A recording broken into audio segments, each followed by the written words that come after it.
Hello mga B! Black biko-biko na no need ihalo-halo in just 30 minutes? Tara, magluto tayo. Madali lang to.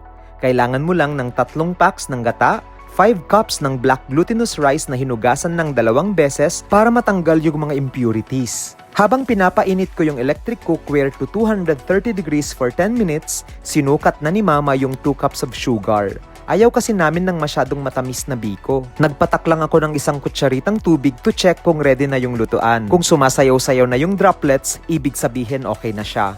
Ibinuhos ko yung 3 pakete ng gata, sunod naman yung asukal. Ihalo-halo lang ito ng maigi until matunaw yung sugar completely. Bilang cloud chaser, naka-live pala ako dito habang nagluluto. Nung kumulo na yung gata, nilagay ko na yung black glutinous rice. Medyo nagdikit-dikit nga yung mga butil dito. Pero don't worry, maghihiwalay naman ito once mailubog at maimix sa kumukulong gata. Nung tumunog na yung nutrition protector, hinalo-halo ko lang ito sandali tapos tinakpan ko na. After 7 minutes ay luto na. Hinango ko lang ito tapos isinalin ko sa flat container.